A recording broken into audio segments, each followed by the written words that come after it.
What's up everybody, and welcome to my channel, a channel where we make shit. And this week we're going to be making a Halloween wreath using materials from the dollar store. And I know what you're thinking, oh, isn't it just a little bit early for Halloween?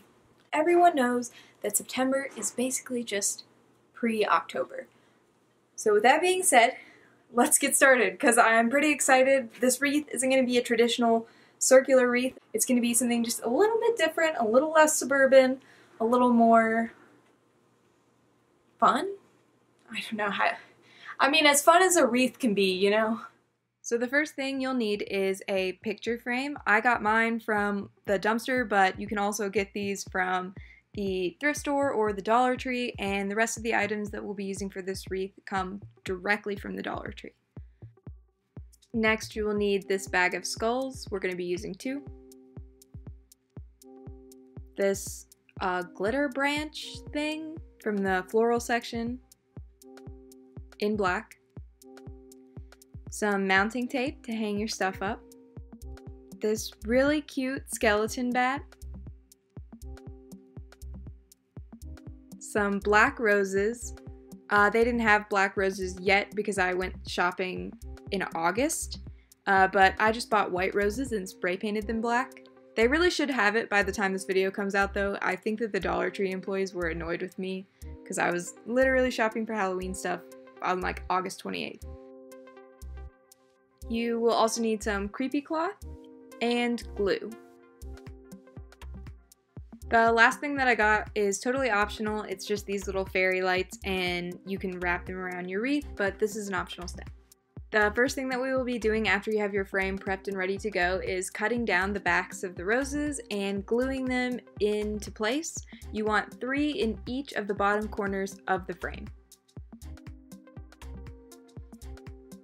The next thing that we want to do is add some creepy cloth to the top. So I'm going to be using a paintbrush and just spreading a thin layer of glue onto the top corners of the frame. After you have a thin layer of glue down, cut some strips of your cloth and place it kind of how you like it. I worked mine around a little bit before I got it to somewhere that I thought it looked really good.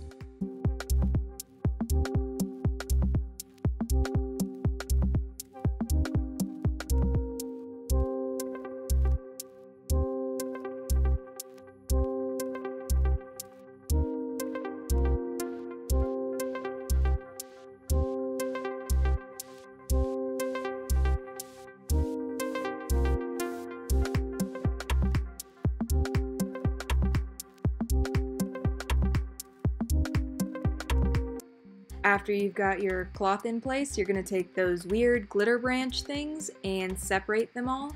I had 5 in my pack, so I used 2 for the sides and glued them a little bit behind the roses just to give the frame a little bit more texture. And then I took the remaining 3 and placed a huge blob of glue in the middle and spread them out in a fan-like pattern.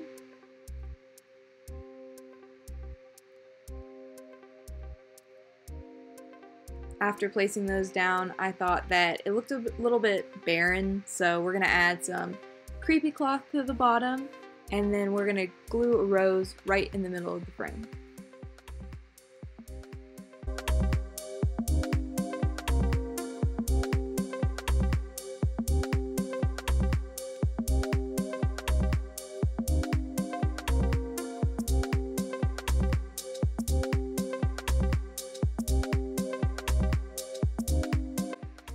After you finish gluing this stuff down, give it maybe like 30 minutes to dry because this thing is covered in glue.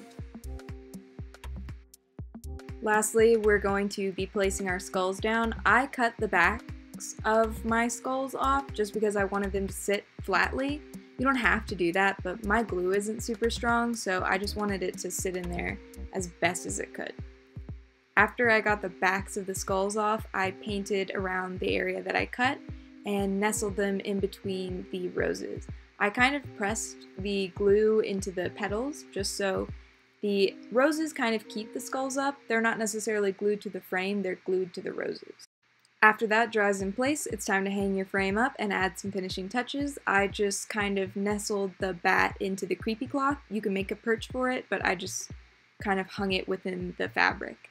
And then I just made a little sign that said beware, because I felt like my neighbors needed to know who's boss around here. After you've done this, your frame is done, or you can follow me along to the completely optional last step.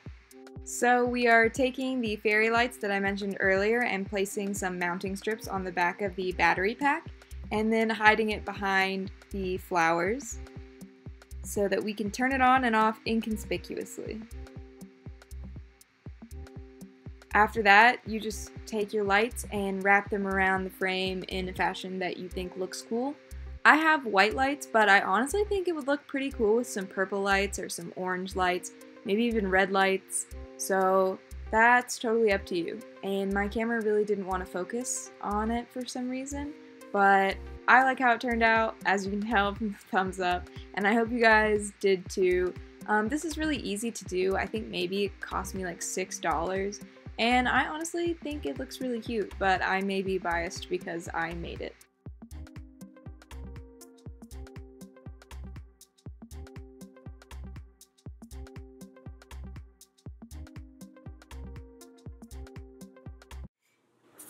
This week is very special to me because it starts off the Halloween extravaganza that I have planned for you guys. My channel will now only consist of Halloween videos until Halloween. I hope that you guys really like it because I really like Halloween, if you couldn't tell, and I'm really excited to get started on all of Halloween vibes.